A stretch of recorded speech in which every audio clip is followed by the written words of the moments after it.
like that? Let that play for a second. Stumbled across this the other day. Had to give it a whirl on the pod. I hope you like it. What's up, everybody? Welcome back to the show. Coming at you from St. John's, Newfoundland, Canada today. The site of a state of emergency for the last 4 or 5 days due to 75 plus centimeters of snow in one day, and then 2 days later, or no, a day later, another 20 centimeters. So the city has been shut down. Everyone's been digging out, and also everyone's been having fun, walking to your neighbor's house, putting in a bonfire, sitting around, drinking, eating chips. It's actually been kind of a fun time. Anyways, my guest today is Max Hillebrand. Max is kind of a hard dude to nail down in terms of a description, so I'm going to borrow his own description from his website, in which he says that he is an open source entrepreneur supporting several Bitcoin projects that build tools for sovereign individuals to defend their property rights, liberties, and privacy. He is educating his peers by sharing invaluable knowledge in several hundreds of videos on the World Crypto Network. He has an in-depth understanding of the sound monetary economics of Bitcoin and the value proposition of immutable scarcity in this age of anarchy and money.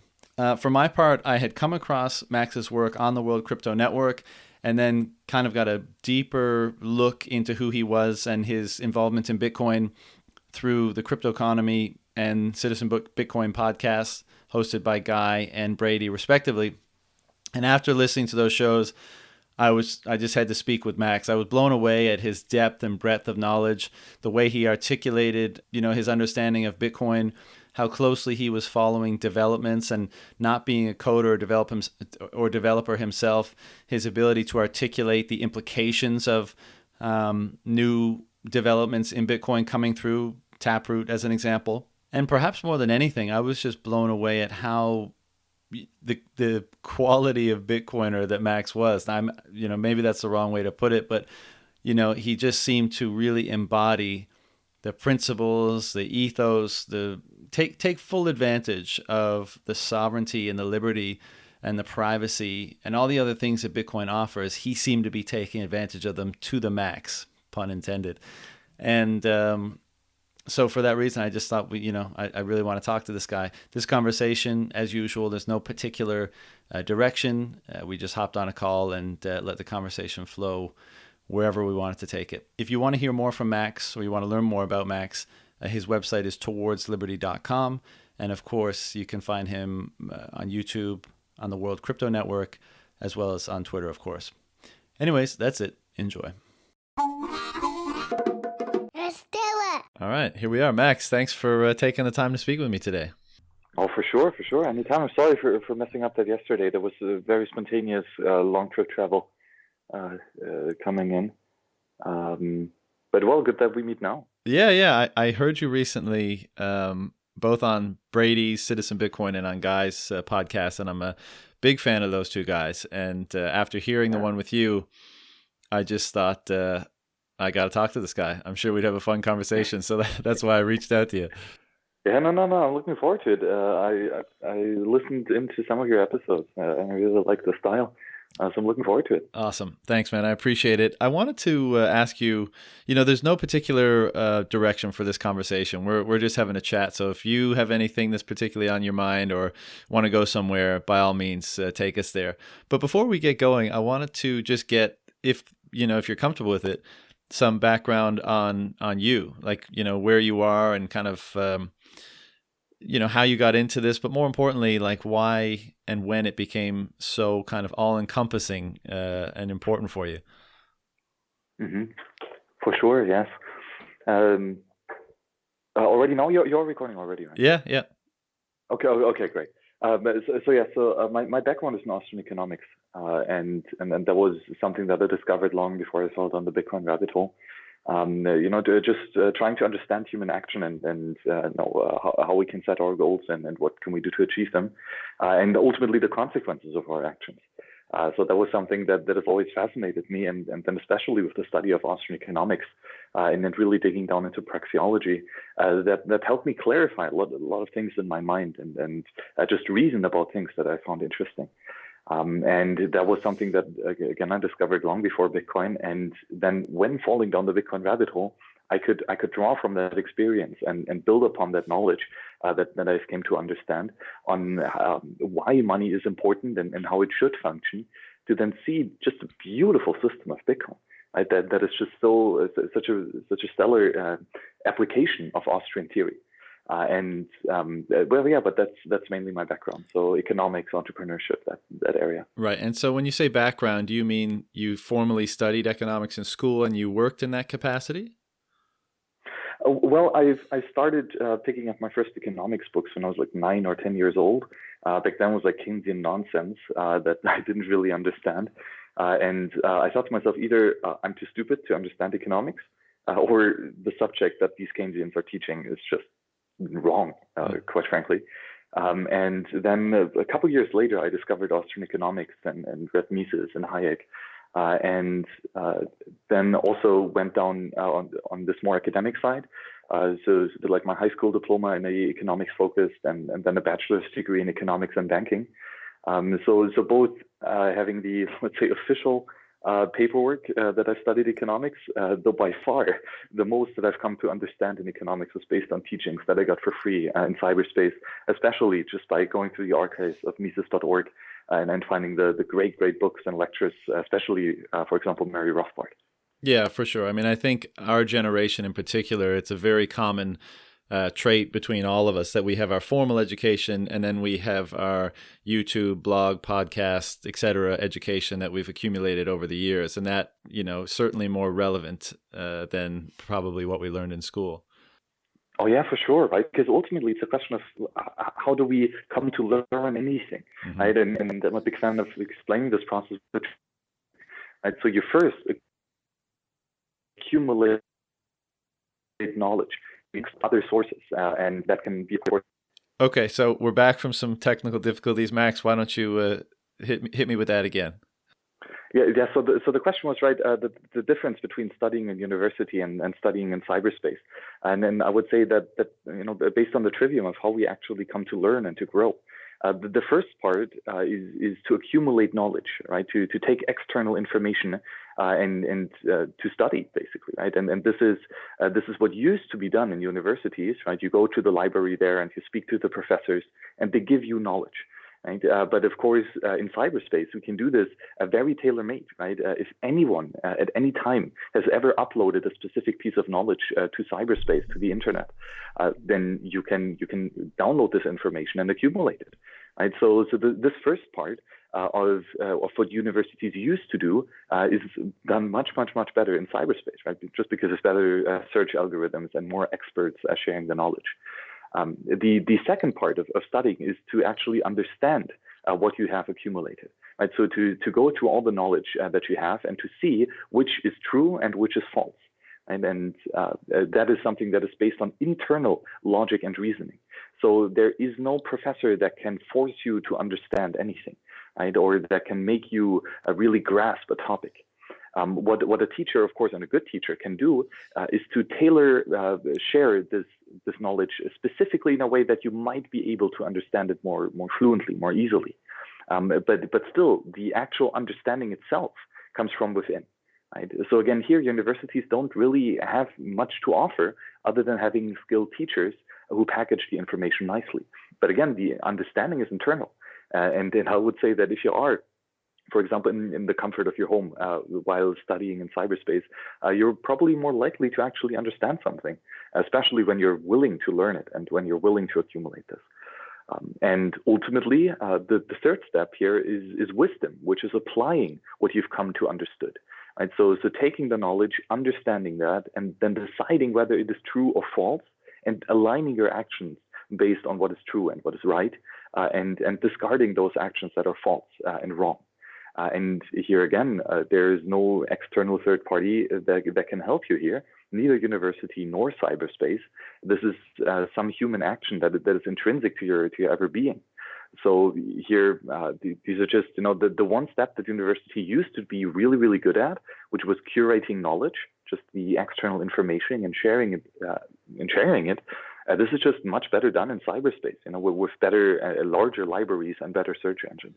Yeah, I couldn't agree more. And I've always been a huge critic of standardized education, and have sought out my own education for a long time. And not, to be more educated per se, but just, I'm sure I share this with so many people in the Bitcoin space, but my innate curiosity was just such that I wasn't satisfying it through the formal methods of education.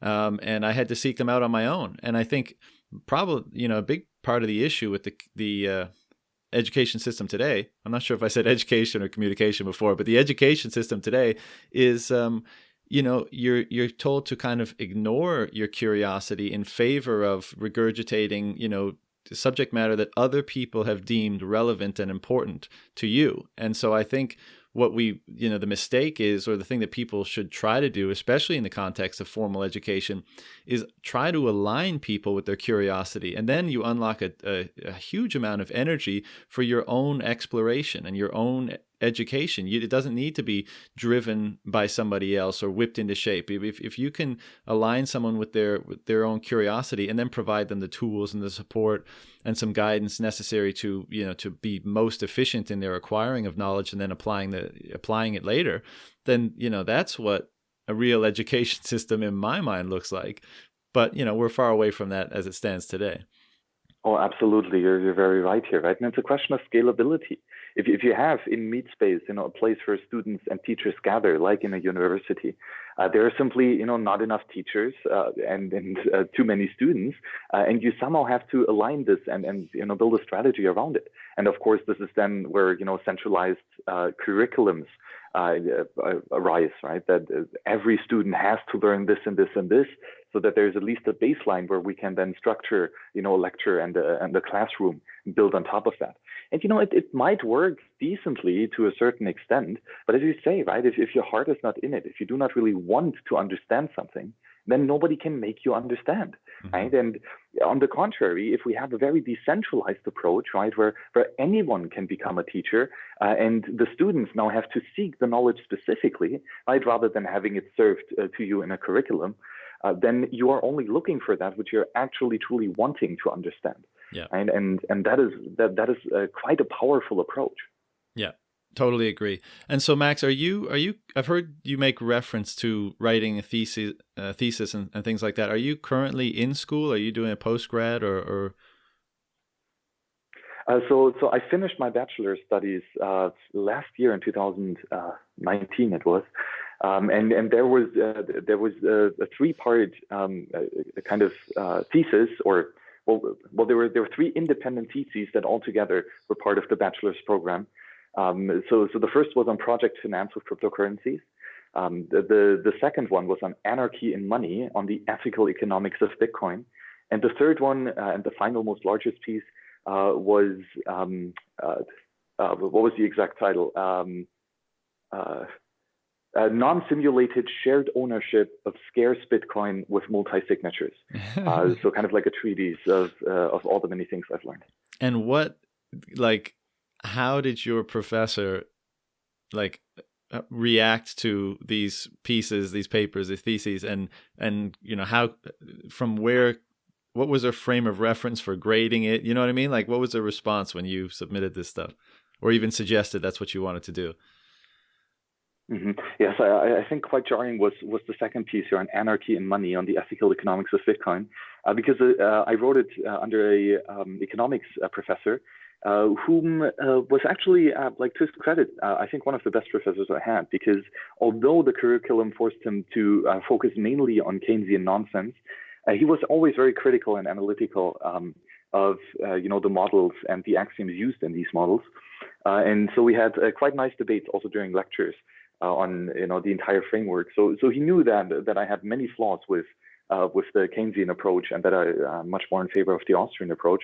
And of course, the thesis was very much aligned with that. I mean, you see it in the title, right? So it was actually quite welcoming with him, and it turned out to be quite a let's say a well discussed and well just communicated topic. So it was quite a lot of fun to write. and especially to see his reaction to some of the more radical point of views in there. Right. And I have to imagine, in the context of a classroom, right? You were saying, we would have debates or back and forth,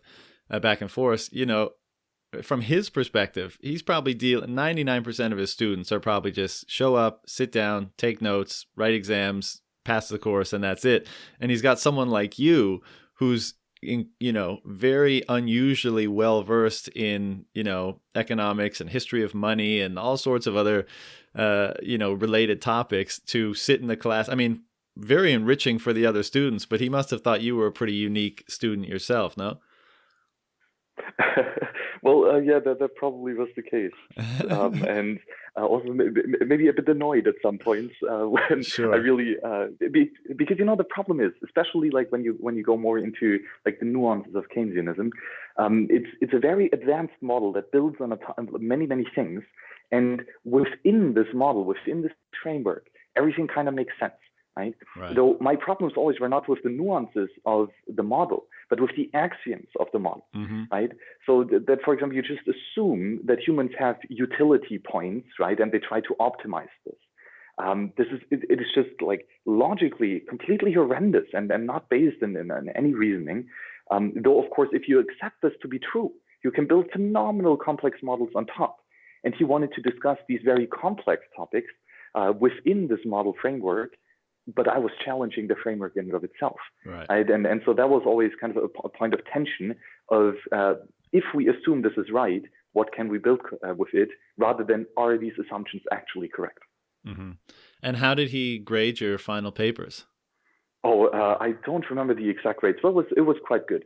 Right. I mean, although he did not agree on some of the aspects, I think it was he understood that it was quite well reasoned. And he really valued that approach of just praxeological rigor, of very clearly defining base axioms and then building up on top of that. So that was quite valuable. Yeah, that's awesome, man.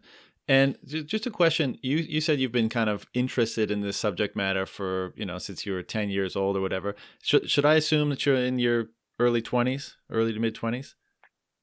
Yeah, exactly. I just calculated today. I'm 1.2 million blocks old, which turns out to be roughly 23 years.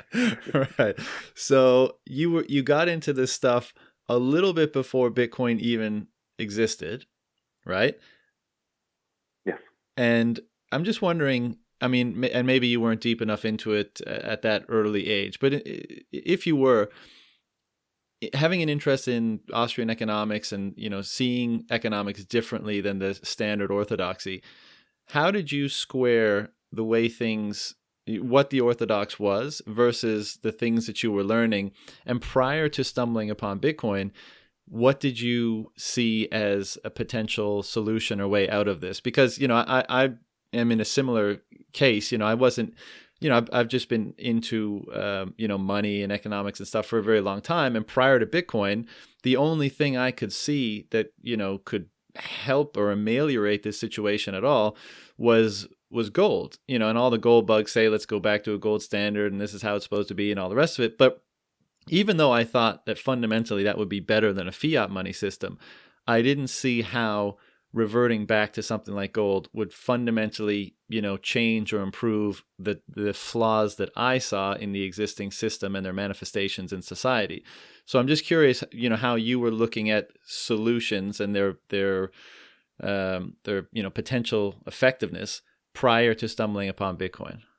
Oh, that is a very, very good point.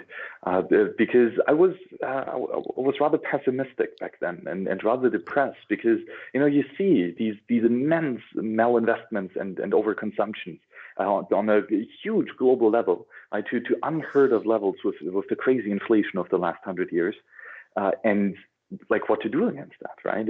Especially like if you're like a young student just trying to understand all this, and you're like, what the fuck are these guys doing? This is insane, right? So it was actually very deafening, right? You're in this void of like we have fucked up so tremendously over 100 years. How can we ever fix this? Right? Yeah. And of course, gold was always like the paper book answer, right? And that is what most Austrians focused on. And although I very much agree, gold is a beautiful monetary system, and is a neutral, sound hard money system, absolutely. And that was then also, I started stacking my coins. Back then was gold, now it is Bitcoin, Yeah. right? And that was at least something that I could do on a personal level.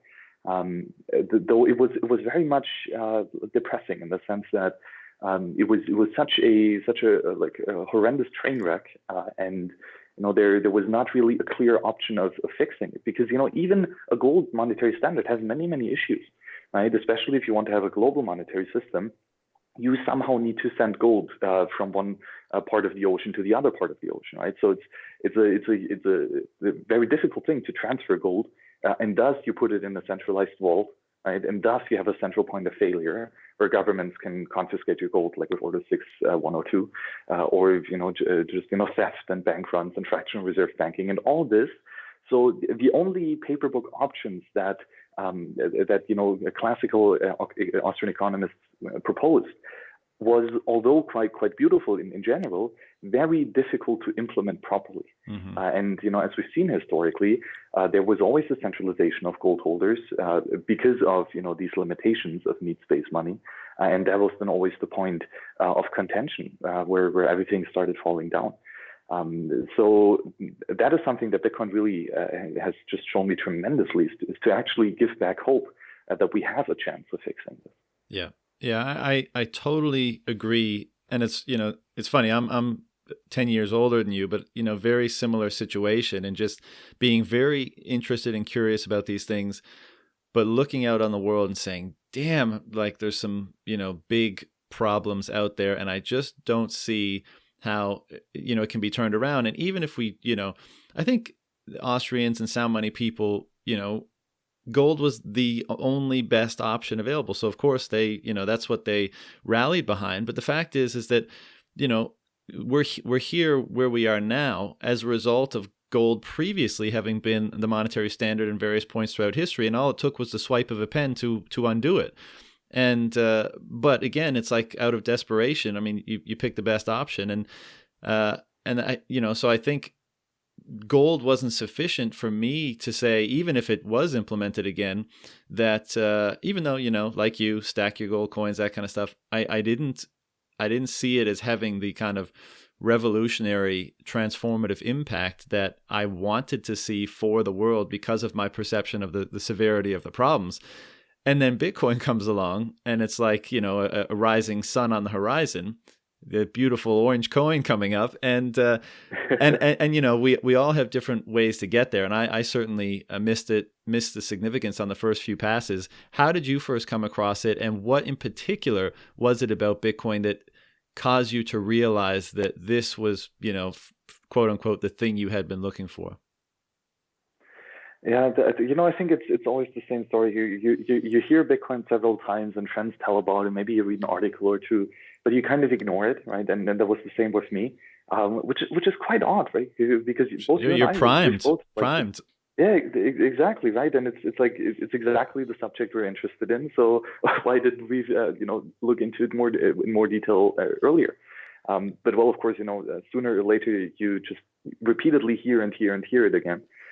So then for me, the point that really made it click was a video by Andreas Antonopoulos called "The Bubble Boy and the Sewer Rat," which so perfectly describes the anti-fragility of Bitcoin.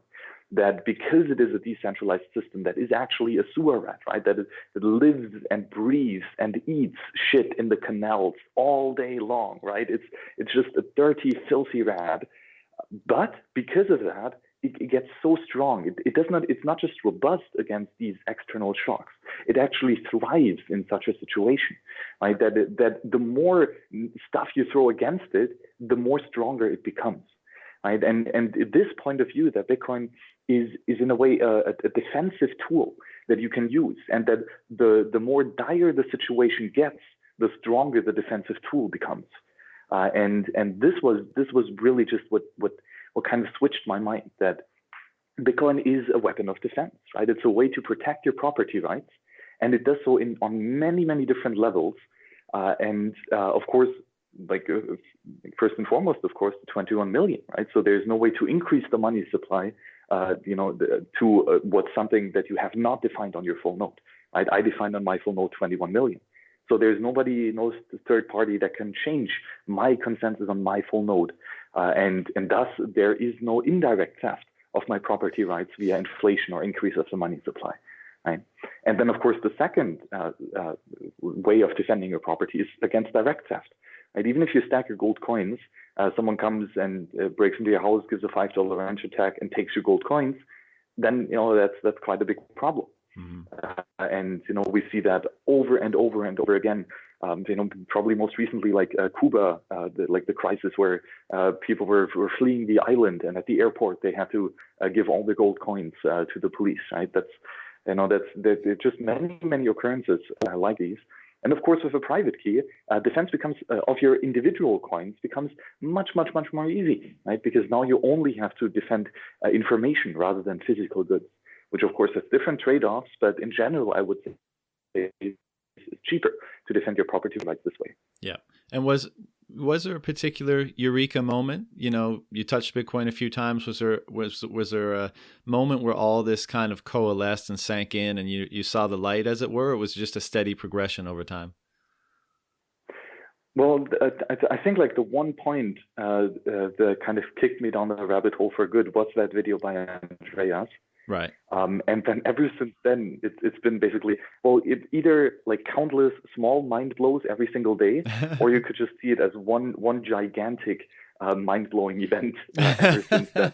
But I have not stopped being in awe with this beautiful system. Yeah, I'm totally with you, man. I'll be listening to a podcast or reading an article or investigating something, and I'll just stop and be like, it's much of the time out loud. I'll be like, holy fucking shit. Like, I'll try to comprehend the significance of like what I'm reading or listening to, and try to imagine the implications. And it's really hard because they're so far reaching. And yeah, I mean, like, as you just said, my mind continues to be blown on a regular basis. Oh yes, and it actually causes physical pain, right? This really is an issue. And I remember just a couple of days ago, we had a Wasabi Wallet research call on like Snickers, which is like a coin join protocol. And here Adam Gibson had like a beautiful explanation. And I was listening to him like in the call on my headphones in a cafe, right? And just as you said, I was like, holy shit, like yelling really loud, and all of a sudden people came to me like, Max, are you okay? What is happening? so this is actually quite challenging to keep your calm while your mind is being sufficiently blown. Yeah.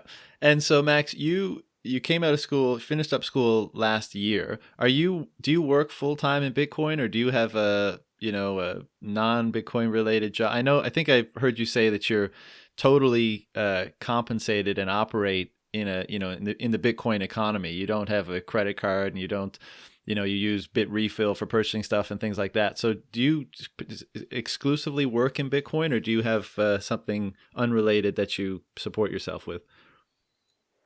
Well, I would say, ever since that one Andreas video, that my mind is occupied full time with Bitcoin. Mm-hmm. Though of course I was still, or actually after that video, I actually started going to university.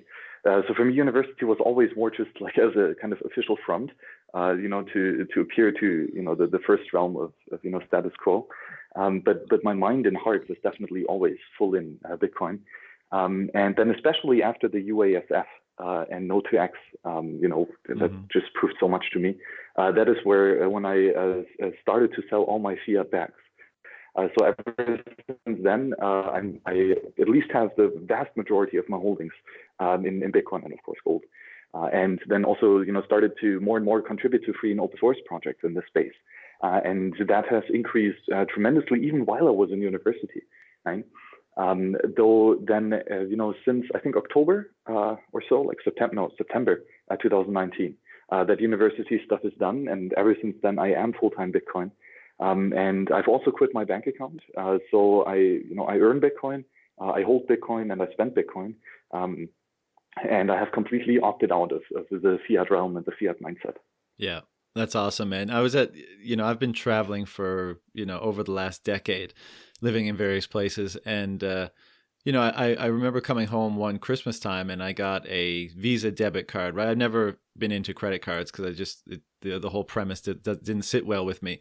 But the Visa debit allowed you to, spend your own money on the Visa network, which was handy for traveling. And so I got one of those, and they said, your limit is going to be $1,000, and you have to deposit $1,000 to establish that limit because you're a new customer at the bank. And I was like, yeah, okay. I mean, it's my money, and basically they made me put a deposit in and above like what my balance was that I could spend, which was weird, but I needed to be able to spend my money abroad, so I did it. And they said it's only going to last for 12 months. And I came back 12 months later, and I said, hey, it's been 12 months. Can you let go of that $1,000 deposit? And they said, oh, no, actually, the policy changed now, and it's going to be X amount of months more. And I said, oh, that's really cool. This is what I want you to do. Cash me out, cancel my account, and close down the card. I'm out. Like, I was just like, that is complete bullshit. I don't like, and I'm out. And I just see, obviously it's a very integrated and ingrained system of money management and payments and stuff across the world that most people deal with. But I just, we're obviously at the tip of the spear where we're feeling these pain points and responding to them and trying to reconcile them with both our practical lives and our kind of inward philosophy and ideas of the way things should be. But these realizations are going to come to everybody at some point, are they not?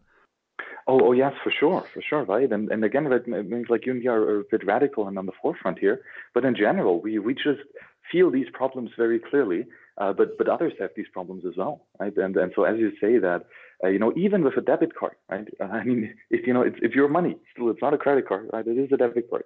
It should be your money, but it's not. Mm-hmm. Right? You still have to beg for permission for every single transaction that you make, right? And as you've experienced here firsthand, of course, there's nothing holding back these companies and banks to simply change the rules under you, right? There's no full note. You don't have a say in the rule set. You have to abide by the rules of others, and of course, they can change the rules at a whim. Right? Yeah. And that is something that you've here clearly experienced. So this really is quite troublesome. But especially when traveling, I've experienced now the last couple months. I think I've been to like 9 or 10 different countries. Without a bank, without even a way of getting local cash out of the bank, right? I simply had like my Bitcoin wallet with me, right? And that was it, right? So most of the things, I could buy with Bitcoin directly, like flight tickets or something, hotels and all this. And then, of course, if I wanted to get local food and I did not know an entrepreneur selling food for Bitcoin, then I found someone who wants to buy Bitcoin and who gives me local cash. Right? And of course, Bitcoin meetups or other places are great for this. Uh-huh. And so, like for me, Bitcoin is like this international liquid monetary asset which I can use to get whatever I want. Even if it is across one additional hat with another medium of exchange. When you change locales quite frequently. But that is just it works flawlessly. Honestly, I've now since like for over half a year now, I did not have the need once to buy something with a bank account because I could always get everything that I wanted either with Bitcoin directly or via one hop in the fiat realm. Right? And for me, my main goal is to defend my property rights. So I want to reduce the amount of seconds that I hold fiat currencies. Right? So the shorter I hold it, and the more swiftly I get rid of these fiat shitcoins, the better. Right? And here with this, it works quite well. Yeah, that sounds awesome, and I love hearing that. I think apart from obviously a strong preference for hodling, at this current stage, I think what prohibits a lot of people from doing that is just tax considerations in many jurisdictions. That there's just a nightmare of if you want to do things by the book is tracking all of that and reporting it in some capacity. Oh yes, absolutely. That is quite a nightmare. And of course, there's no legal way of getting around that, right? If the paper rule book says so, and you want to play by these rules, then sure, unfortunately, have to do so. Yeah. And I mean, the good thing is with for example, Germany that I'm based in, is that if you hold onto your gold or Bitcoin for longer than 1 year, and then you buy goods or services, or even sell gold or Bitcoin in general, even against fiat currencies, then there's no tax obligation whatsoever. That's awesome. So that so that it's kind of like a forced hodl, basically. I mean, it's still it's still bad because some third party meddles in your businesses. If you want to hold or not should be up to you, right? For sure. Of course. Yeah. But at least it's quite nice for a low time preference mentality. Yeah, absolutely. And hopefully more jurisdictions adopt something like that, because that would make things a lot smoother. But just to go back a couple minutes ago, you said the majority of my holdings are now in Bitcoin and gold, of course. What is your logic, reasoning behind continuing to hold some of your assets in gold? Well, Bitcoin is the best money of cyberspace that we've so far invented. And gold is by far the best money in meat space that has ever existed. I mean, to challenge gold is kind of like challenging like 100 million years of history, and however long humans have used this precious metal, to store their wealth in. So this is, it's kind of a hubris to say that Bitcoin is better than gold, because I mean, Bitcoin is only about 11 years old, and gold tiny bit older, right? So. For me, gold is a perfect hedge against Bitcoin, right? I do believe that even in the future, we will continue exploring cyberspace, and we need cyberspace money in cyberspace. And Bitcoin is exactly that, right? And I think Bitcoin is probably the best, or at least right now, it is the best that I could find. Maybe there are better tools in the future. I don't know. I don't think so, actually. But for if something happens to cyberspace, I don't know. I mean, we're probably still in the First World War, but if another active war comes out along, and I don't know, or just the sun rays or whatever, disrupting all of cyberspace, and then gold is a pretty damn good money, especially if you yourself hold the gold coins. It's a very liquid medium of exchange that most anybody would want for goods and services. So there are countless stories of war times where refugees are fleeing from the war front, and there's a border control officer or something, like a police man, who does not want them to pass. And if you have a gold watch or a gold coin, and you can bribe him with that gold coin, then he will let you through, and that will quite literally save your life. So in many cases, gold will actually save you from many uncertainties, and that is something that, of course, Bitcoin can do as well, but not as good in cyberspace, especially in the situations where you need it most thoroughly. Mm-hmm. Fair enough.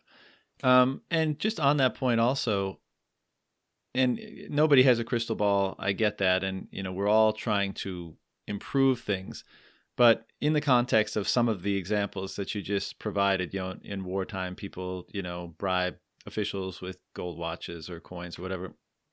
And given your familiarity with the mismanagement and the faults of the current, Keynesian economic system that prevails around the world today, where do you think we're headed? When and what does it look like when it if you presume it's going to be unwound in some capacity, what do you presume that looks like? Well, maybe an example from recent history, right after 2001, there was a huge increase in money supply, and that ultimately led to a bunch of prosperity. Right, 2005, 2006 were great years. Everyone was wealthy, everyone was spending, and it was awesome. But then there was a big bust, right? And that was 2007, 2008. And just huge illiquidities, a huge effort to reallocate resources that have been wasted previously, right? That was, of course, like the huge world financial crisis, right? However, I think it was just the tip of the iceberg, because this whole malinvestment or misallocation of resources has not just happened since the 2000s. It has happened since 1919 and since 1913. Right, with the Prussian empires printing gold, that started then in the First World War, and America printing even more money, and so on. And the money printing has never stopped. So as far as I'm concerned, the First World War is still fully in swing. And there's just been money printing nonstop, and this is a praxeological truth, always leads to malinvestment and overconsumption of resources. So this means we build shit that we don't need, and we eat too much of the food that we actually don't have.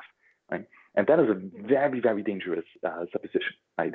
The capital that you have, you waste it by putting it to uses that are not that important. Plus, you eat way too much of it. Right? So you invest too much in the shit that you actually don't need. And that is a boom, right?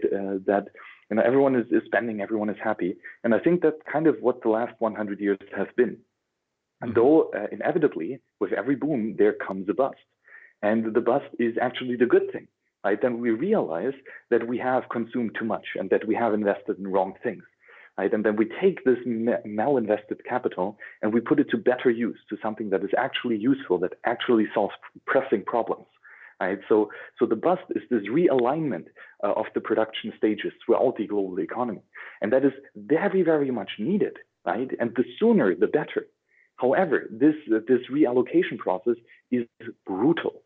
It is very, very brutal because many entrepreneurs and actors have planned their life based on this current trend. Of just living in the boom nonstop. I mean, there's nobody alive today that knows a period of hard money. Like all of our mindsets, all our time preference are misaligned. And ultimately that will come home to roost. And when it does so, then I really don't think it is going to be that pretty. I've been much more concerned with this before I discovered Bitcoin. Right, because there was no end of the boom in sight. Right? There was just, they're going to keep on printing and printing and printing, and it's never going to stop, and it's going to get worse and worse and worse, exponentially so. Right? But now, at least with Bitcoin, we have an option to opt out and to do our part in stopping the boom and trying to get the bust here quicker. Right? Because the quicker we reallocate these resources, the more sooner we can heal and then prosper again. Mm-hmm.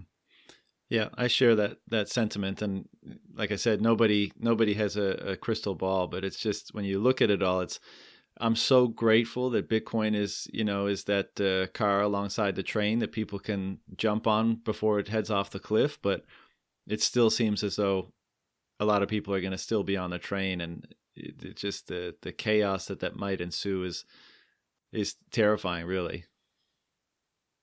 Oh, absolutely. And even if you have the tools to protect your property rights, for example, out of Bitcoin, let's just say you have a bunch of gold coins, right, physically. Mm-hmm. But however, you live in an economy that is collapsing similar to how Venezuela is collapsing right now, which I think is still kindergarten to what might come in the future.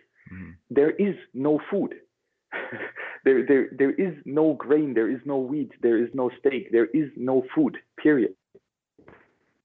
Yeah. Even if you have the capital that you would want to apply by buying food, there is no food to buy. Mm-hmm. Right? So you're still going to starve, even though you have the capital. Right? So that's the thing. Even if you hold all of the Bitcoins, and even if you have them protected by elaborate multi-sig time-locked scripts or whatever, there are not enough resources to sustain the life that we are currently living. Mm-hmm.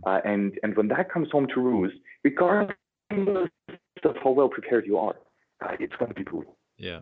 And this kind of brings me to a related question that I've been, thinking about recently.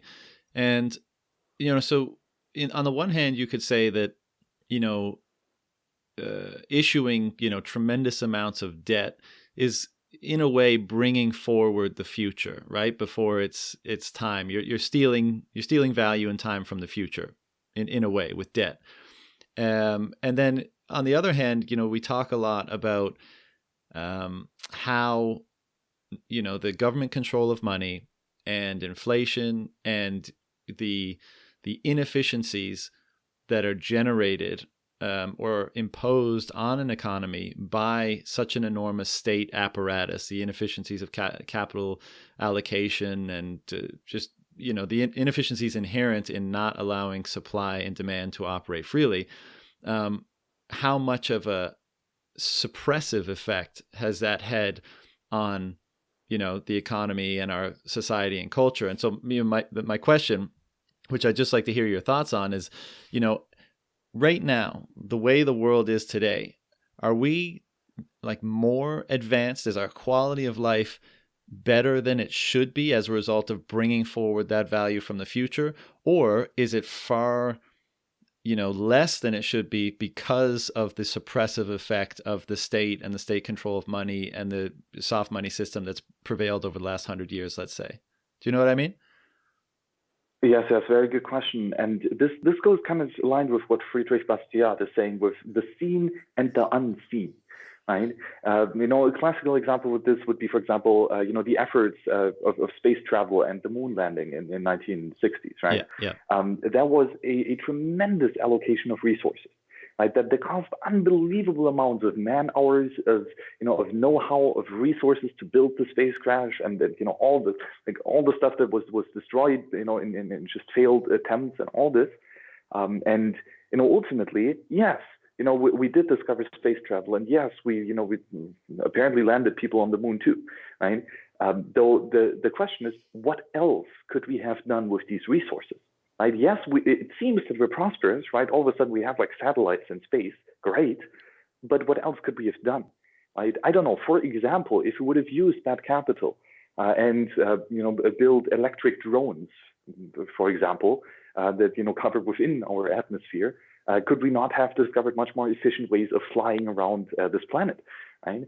For example, right? There are uncountable things that we could have done with this money otherwise, or with this capital otherwise. And just because we have something like, for example, spaceships now and satellites and GPS, it does not mean that they were actually needed. Right? Did we really have to be on the moon in the 1960s? Right? And what else could we have done with this? Right? And also, and when? Like, it's a question of timing also. Right? Having satellites is great, right? But how about we have them like 30 years later, right? And in 30 years later, we have all the resources that we have invested within this time frame to be more efficient in actually achieving these goals, right? So maybe we could have landed a man on the moon with a fraction of the capital employed if we would have waited 30 years until we know about more efficient ways of actually achieving this thing, right? So that is the seen and the unseen. Yes, it seems that we have a lot of prosperity right now, but is it actually the case, right? And how do you know so, right? Where could we have been if we would have not misallocated all these resources with fiat money printing? Right, and that's precisely the genesis of the question for me, because I think about these things, and I'm more on the side of we would be, or actually I'm solidly on the side of I think we'd be much better off, if for no other reason, because better off is obviously subjective, because where we would be a far more precise representation of, or manifestation of, pure market, supply and demand. So we would be, as close as we could possibly be to where all of those inputs of supply and demand in the market determine we should be, versus this kind of perverse state that we find ourselves in that is somewhat derived in a manifestation of, pure market dynamics, but largely a manifestation of intervention, government money, state apparatus. And to your point about the space race and going to space, I mean, that was a purely state-driven initiative. And I think space is super cool, and I look forward to the future of space and what SpaceX is doing. And I'm all for innovation for sure, but it is an example where the least efficient allocator of resources and the person that's intervening in the market in inefficient and non-market determined ways is making these decisions. And what is the implications of that in terms of, quote unquote, where we are as a civilization? And absolutely, right. And this is just an inherent fact of scarcity. Like, this is an axiom. This is the baseline thing, and that was part of my third thesis, right? It was on scarcity. So that there are goods, right? So they're not bads; they're actually goods. So they're useful things, right? And these things are scarce, meaning that they're exclusive and limited in quantity. So, for example, right, if there's Alice and Bob on an island, and there is a tree, and Alice cuts down the tree to get a wood log either Alice can use this wood log to build a boat, or Bob can use the same wood log to build a house. There is no way that Alice and Bob can both achieve the same goals, Alice the boat and Bob the house, with the same wood log, right? So it's exclusive. Either Alice uses it or Bob. And there's not enough wood for everyone to go around to fulfill everyone's need, right? So there's a potential of conflict. Who can actually control this specific wood log? Is it Alice or is it Bob, right? And this is then a question of how do we allocate resources, right? And I would say there are three main different ways of doing this, right? The first would be, complete slavery, the first would be communism, basically, where everyone can have everything, right? And you just, from each to his ability, to each according to his need, right? So just take whatever you want, right? And although that sounds fun, but it's still, there's only one log of wood. Who gets it, Alice or Bob? Like this is exclusive and limited. Mm-hmm. Either one, it cannot be both. Like both need it, but only one can have it. So communism doesn't solve it. It just kind of denies this fundamental truth of scarcity, right? Then the second would be slavery, which is the system we're currently living in.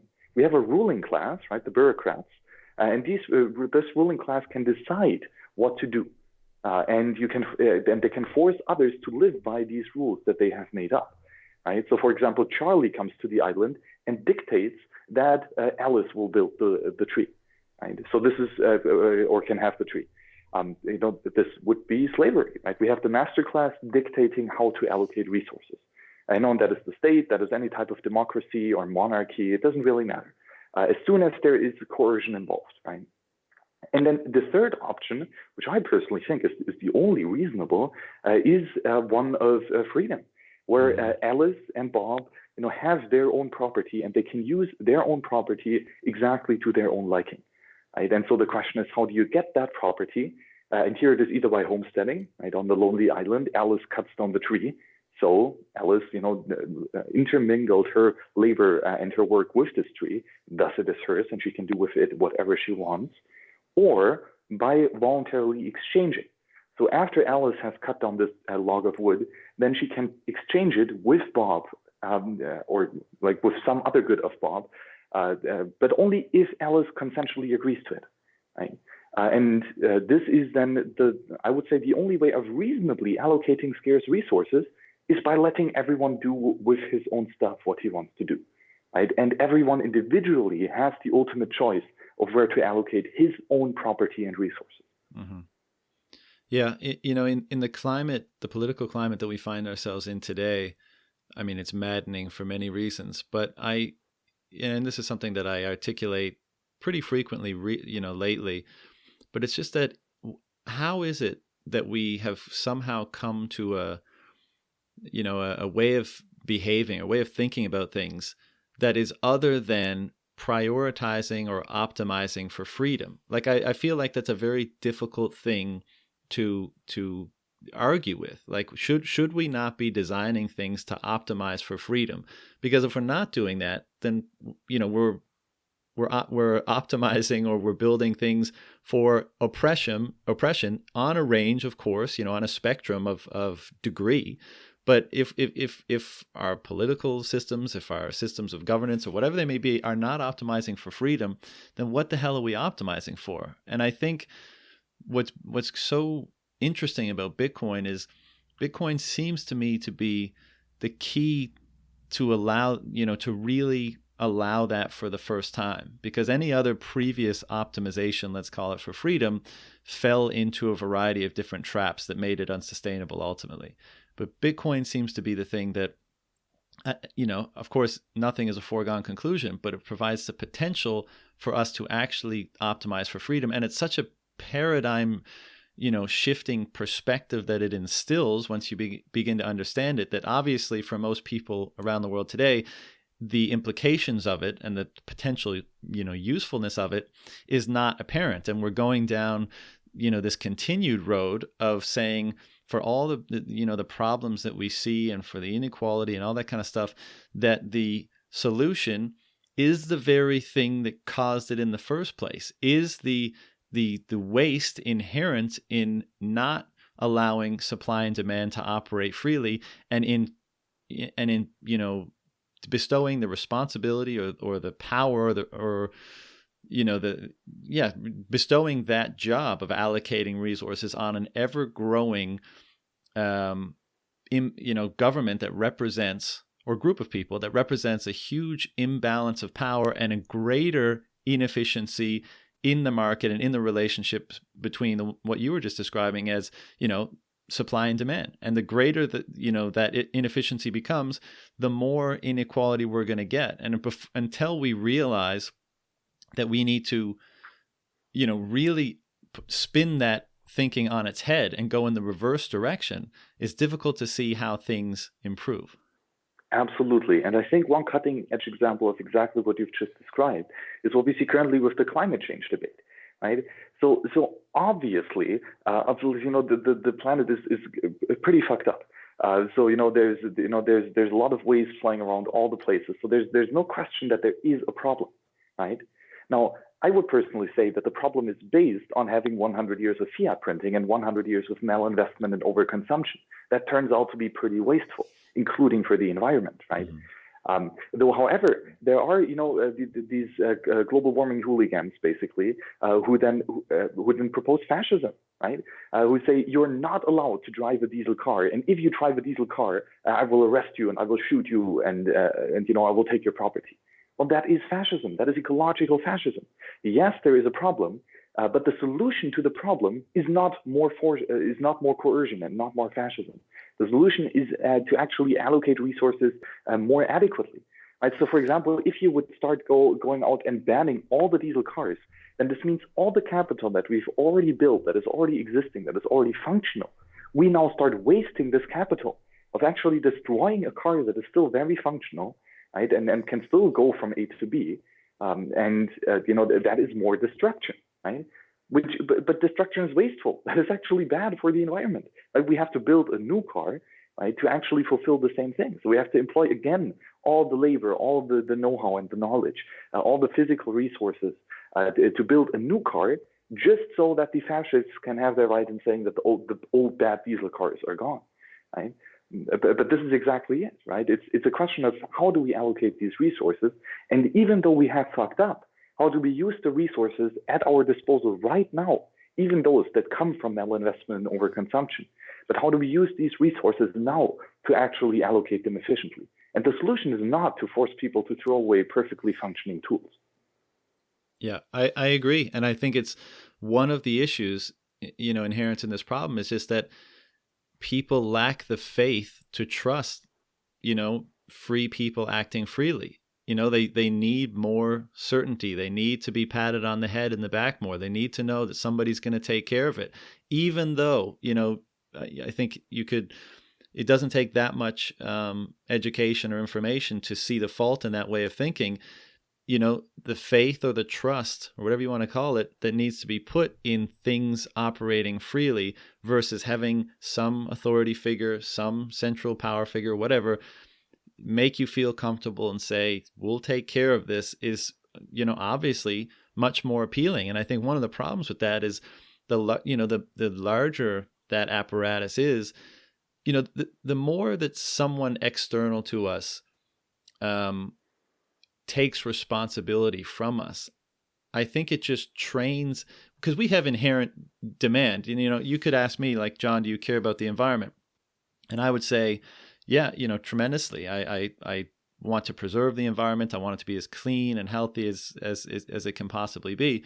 Or, let's say this question is posed to somebody else. I'm a bad example, but the demand they have for that, which is, there is demand. Now, whether their demand means they're going to go and plant trees in the rainforest or they're just going to turn off their lights when they leave the house, it's on a spectrum, of course. But when this large, state apparatus says, okay, well, we'll enact regulations that will take care of that, and we'll do this and we'll do that, it's actually kind of robbing the individuals from the expression of their inherent demand, and it's taking the responsibility off their shoulders, which perhaps in many cases they're only too happy to accept because it means less work for them, and they feel good enough about themselves to let it happen. But I just think it's and this conversation kind of ends in the nanny state mentality that develops as a result of the state taking care of everything, where people just think, I don't as an individual have to manage this, take responsibility for this, change this, do whatever, because there's an apparatus, there's a power larger than me that's far more effective than I could ever be, that's far that will take care of it for me. And I just think that leads to a very bad place ultimately, and I think we have enough examples in history to confirm that. But just one final point on that is, I was thinking along this track recently, and I was kind of thinking in terms of how regulations actually, rather than solving problems, because I think you could define regulations pretty easily by saying, anything that happens that's outside the scope of supply and demand in the free market, you could probably define that as, by definition, wasteful. But regulations in themselves seem to, rather than fix problems, actually isolate problems. And the example that I was thought of in my mind is, drug use, right? Let's say, heroin or something like that. When the regulations around that, obviously their intent is to limit use, make the community safer, preserve life, whatever it might be, the stated objectives. But in fact, the way that the regulations act on that, you actually isolate the very worst aspect of it, which is, that the health, the negative health effects on, the negative effects on your health and your life as a result of engaging in that behavior, and you isolate them. So you have people in alleyways overdosing, and you have it destroying families and people's lives and stuff like that. Whereas if the regulation was not in place, then the demand that user has for safe injection sites, counseling or whatever, could all be met by the free market to actually, not isolate the worst, the worst potential outcome of that behavior, and actually kind of pad it or pillow it with, services that individual is inherently demanding and is met by the free market. But because of the regulation, none of that is possible. I know that was super long-winded. I could have said that more concisely, but there you go. No, but you're absolutely right. I mean, take an example. Try to micromanage your kids, right? And tell them exactly what to do, when to do, and how to do it. That's going to work for like 5 seconds, and then they're going to jump around all over the place, right? So if you want to be that central bureaucrat who micromanages everything in your beautiful little model, sooner or later you're going to get wrecked, right? And that is exactly the problem, right? Especially because there is no feedback loop for central planners, right? They have their beautiful model, and they have this perfect plan, step by step, in the agenda on how to eradicate heroin addiction in only 30 days. So they have it all planned out. But then what if it doesn't happen, right? They will just come up with the next plan, right? And they will just keep on stealing money to fund their endeavors to eradicate heroin addiction, right? So, on the other hand, I'm not saying that free individuals on the free market will all of a sudden solve all the problems flawlessly and that everything will be perfect. No, like, even if you as a free person, have a plan of maybe, helping your family member to get rid of that addiction, right? And you maybe have a plan and insight on how you want to accomplish this, right? I'm not saying that the plan is going to be perfect just because you're not a bureaucrat, right? But I'm saying that if your plan does not work, then you will find out about it. And you will have wasted your time and the time of all others involved and all the resources that you have employed because you have not achieved the end that you actually wanted to achieve, right? And so you have a direct feedback loop that what you've done so far doesn't work. And maybe you learn out of that and find a different strategy that actually works, right? So it's not that the free market is perfect and will solve all the problems. But in a free market, we actually know when we make mistakes, right? And we can actually learn from these mistakes and grow out of them. Yeah. And that is just something that is inherently lacking. Yeah, I agree, and I totally agree, and I don't think the free market solves, it provides perfect solutions for everything. But I think the point about it is that it provides the best solution available, and that's the thing that people have to realize. And there's a lot wrapped up in this, and we should probably move on. But I just think that people have. This is why I think personal development and independent education and all this stuff is so important, because if you can't trust yourself, if you're not, if you don't understand yourself on a fairly deep level, then it's going to be very easy for you to be drawn in a certain direction, or to believe a certain thing, or to not question this or that. And so, and of course, I think this pervades the Bitcoin community, in that we're people that, yes, definitely interested in economics and, the history of money and what Bitcoin represents and all the cool things that are going to be possible with it. But I think we're also, a group of individuals dispersed and not in communication, but who value these same traits, and who are curious, and who, desire to understand ourselves to the extent possible, and desire to take responsibility for ourselves to the extent possible, and all that kind of stuff. And which is why it's so cool to interact with this community.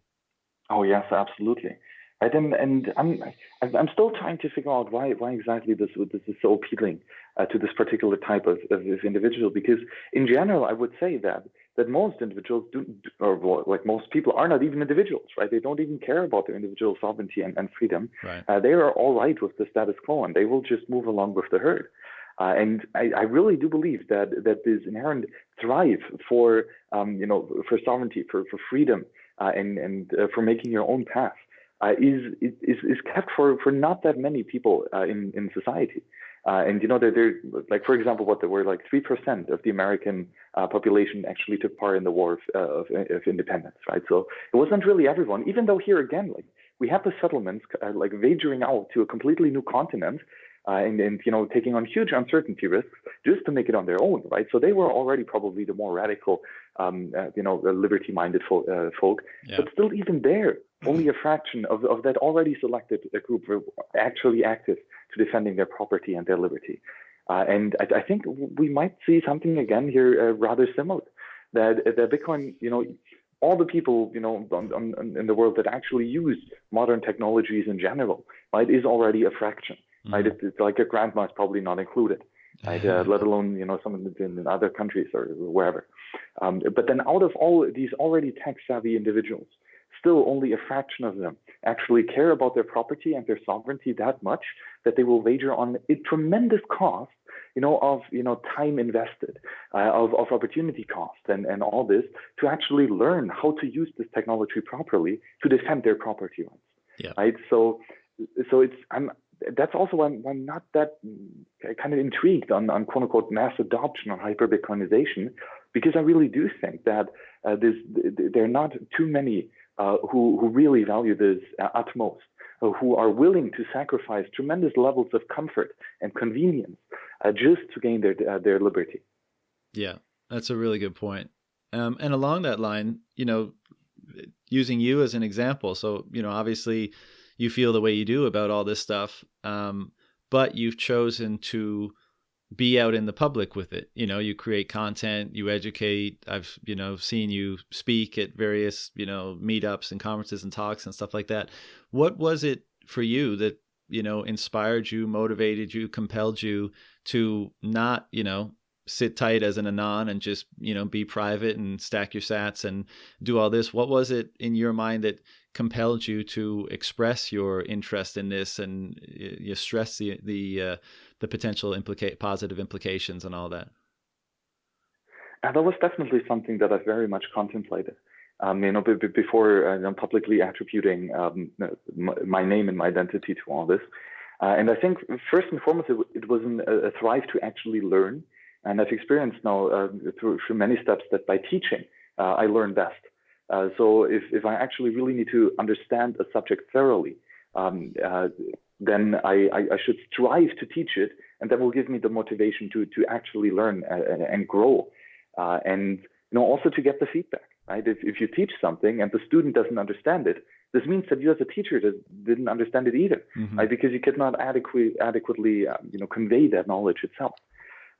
So further, back to the trivium, which we discussed first, is teaching or speaking in general is action. It is wisdom, right?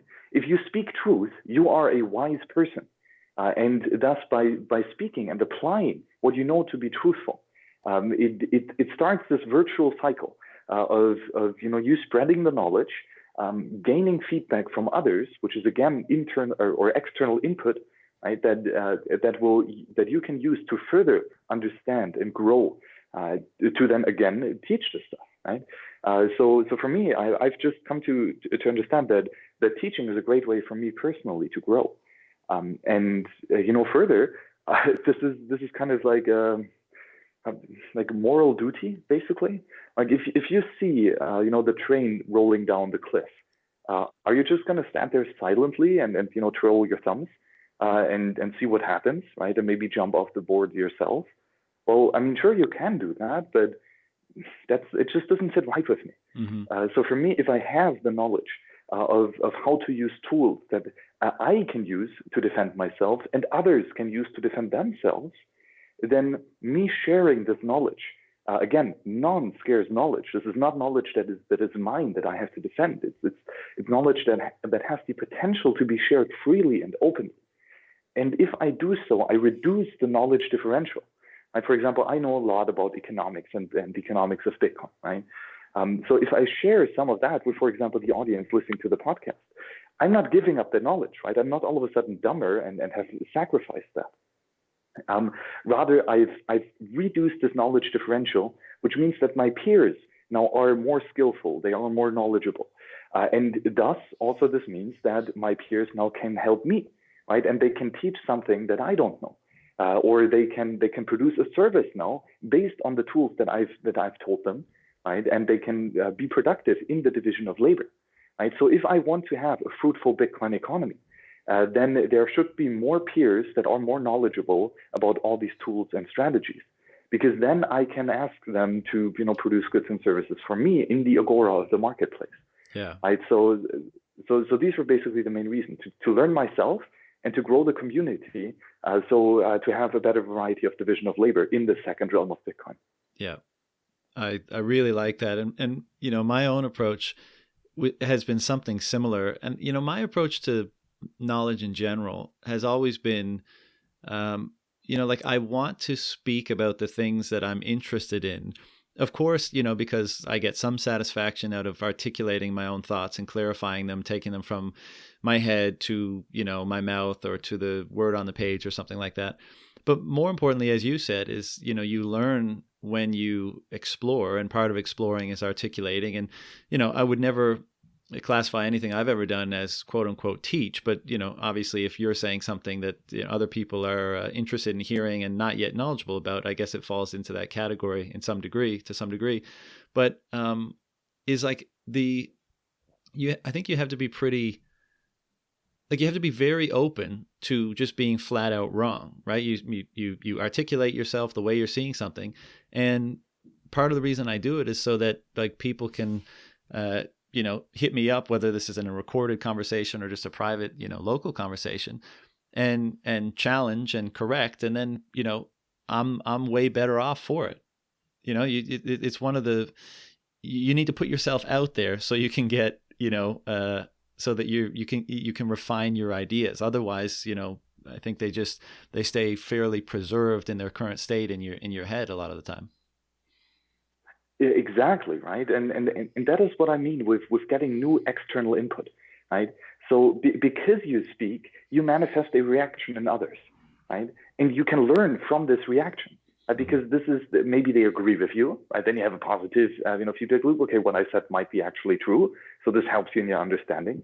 Maybe they disagree with it, and they will provide you with a counter argument. Mm-hmm. And then you have a new perspective on the same topic, which again, you can internally try to understand and see their point behind it, and then actually find out if this is true or not.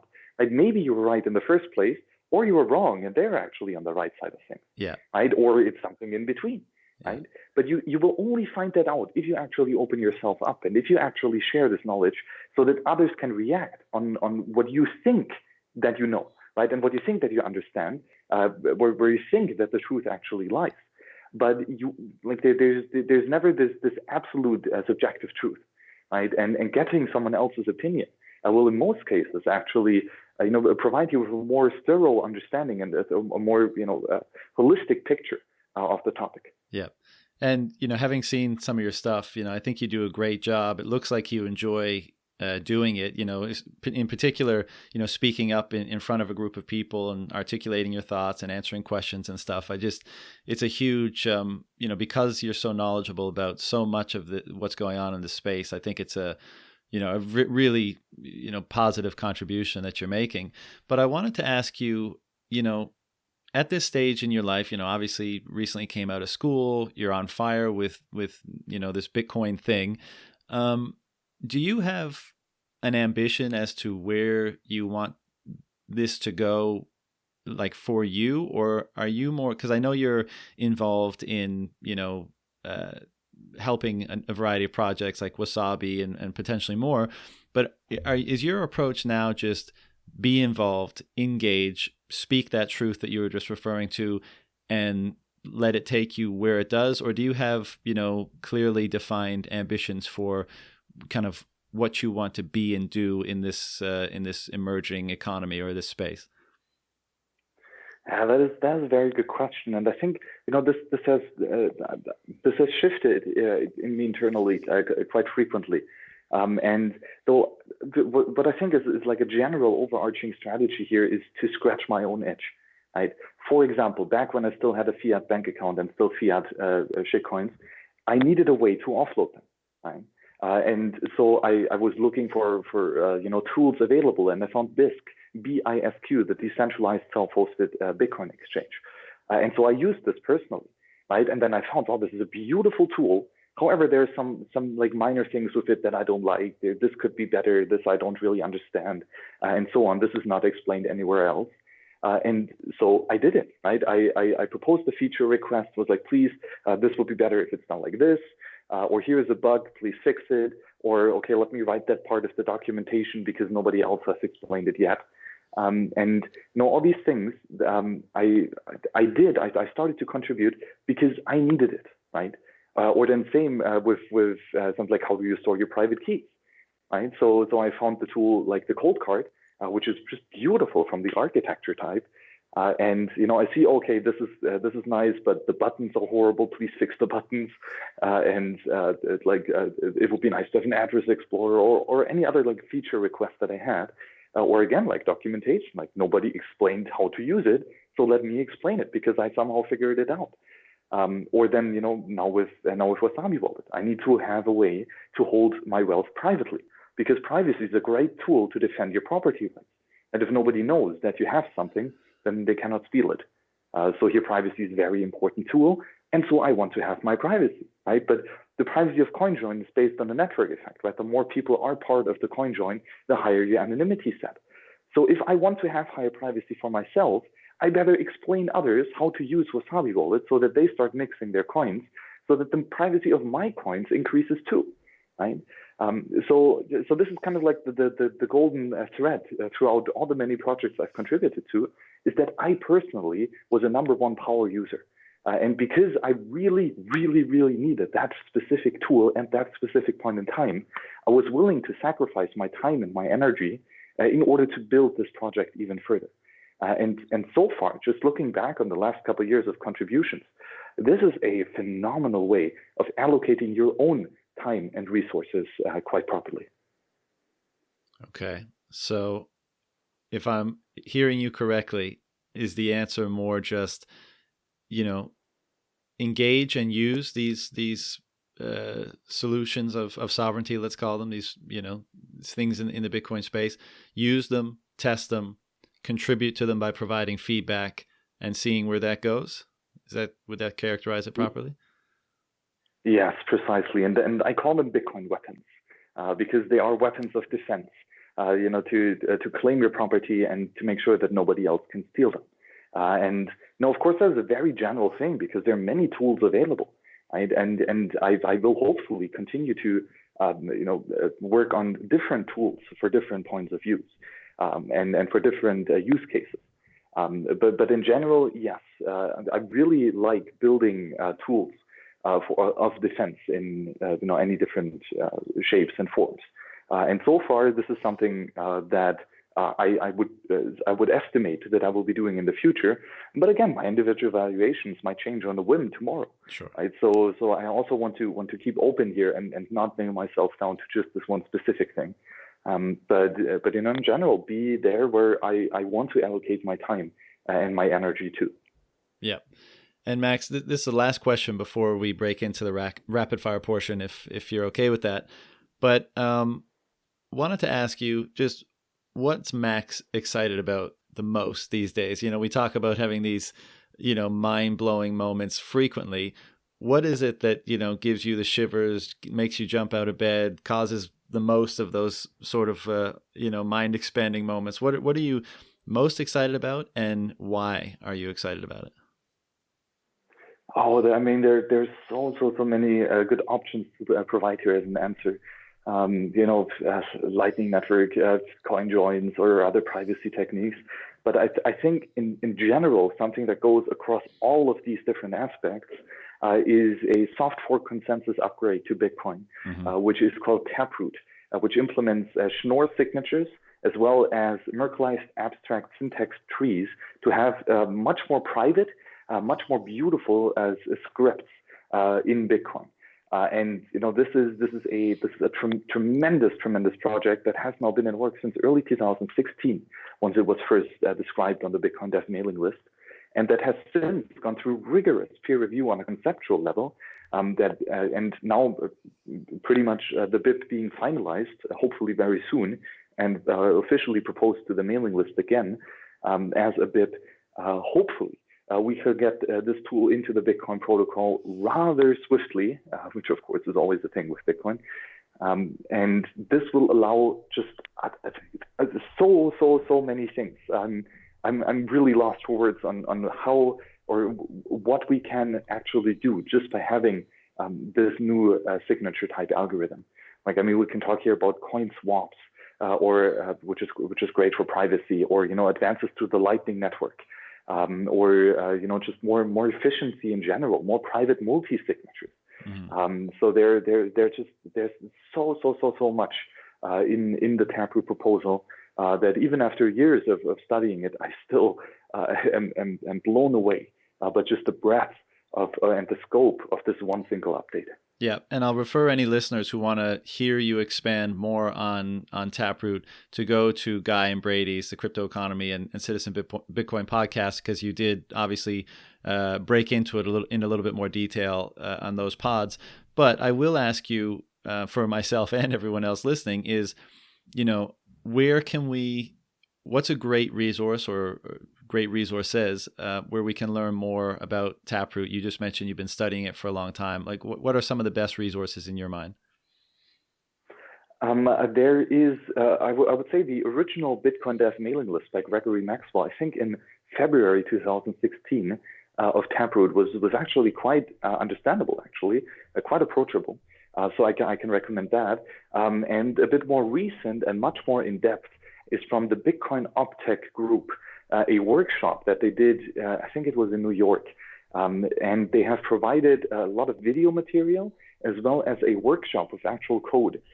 But still, even I who cannot code can understand this workbook. It really just goes step by step, starting from randomness and elliptic curve cryptography all the way to very advanced Taproot script conditions. And this is on their GitHub, and they have a hosted instance of their notebook too. So I can very much recommend this course. And maybe as a video production that I've made was a conversation with Jonas Nick, a cryptographer at Blockstream, who's heavily influenced the Taproot proposal. And there, I think we have a 2-hour conversation on the World Crypto Network titled "Everything You Need to Know About Schnorr and Taproot." And I really mean everything, because it was a very dense conversation that I've listened to 4 or 5 times just to wrap my head around.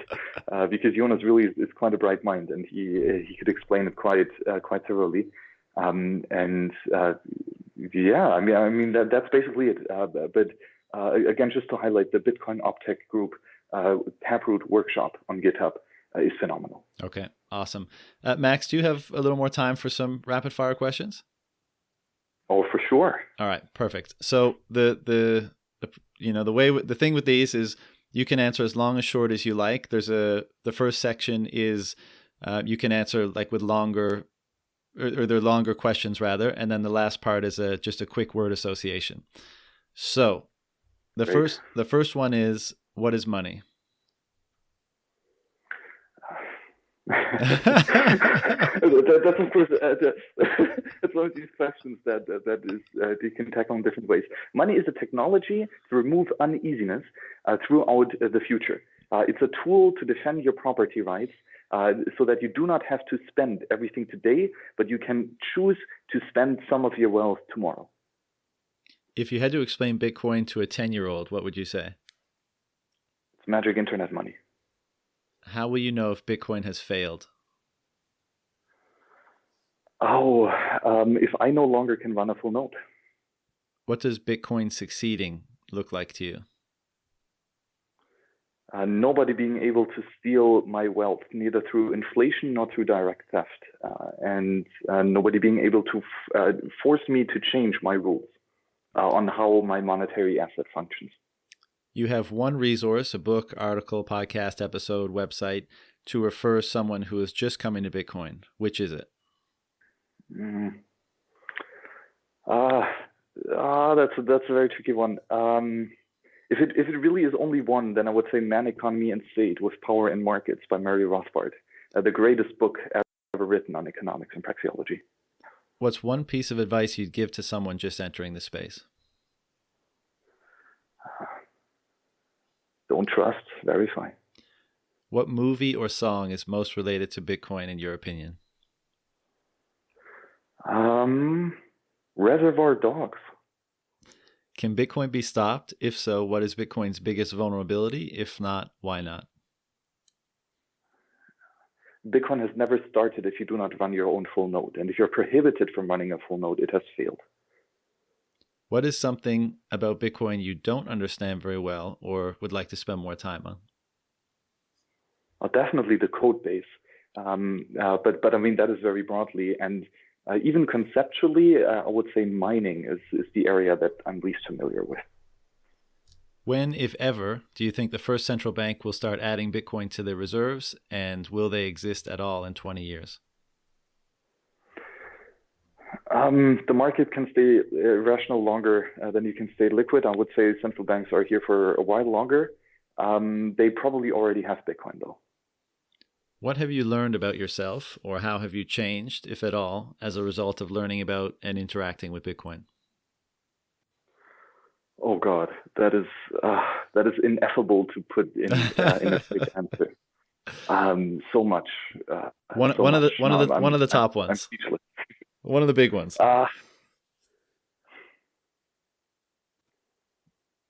The confidence to venture into uneasiness and into uncertainty. Nice. What is your most controversial or contrarian view or opinion? If none on Bitcoin, any subject is okay. That the issuance rate of Bitcoin via the mining reward has led to tremendous malinvestment of hashing power, as well as overconsumption of block space. And that as soon as we hit the tail end of this issuance rate schedule, we will look back in horror of how we have wasted the precious resource, which is the Bitcoin time chain. Ballpark estimate of Bitcoin's price in 5 years' time. Number go up. In 5 years' time, there will be 19 million Bitcoin in money supply. What is one question you'd like to see added to this list? That's another damn good question.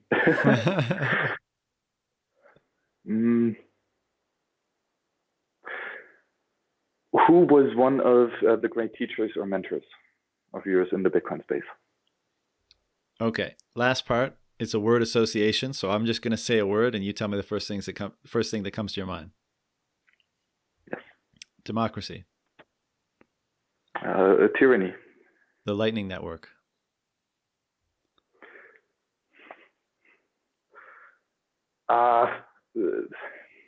Privacy, scalability. Mix of both. Government. Cronies with a gun. Taproot. Magic. Human rights. Property rights. Violence. The initiation of aggressive force. Ego. The self. Agora. The second realm. Wealth. Capital. Privacy. A defensive weapon. Hate speech. Free speech. Gold. Bitcoin. Guns. Defensive weapons. Revolution. Bitcoin. Socialism. Another tyranny. Family.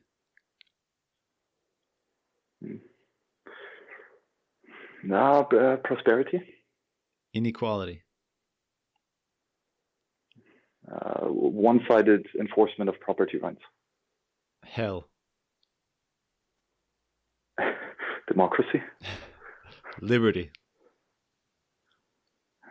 Anarchy. Energy.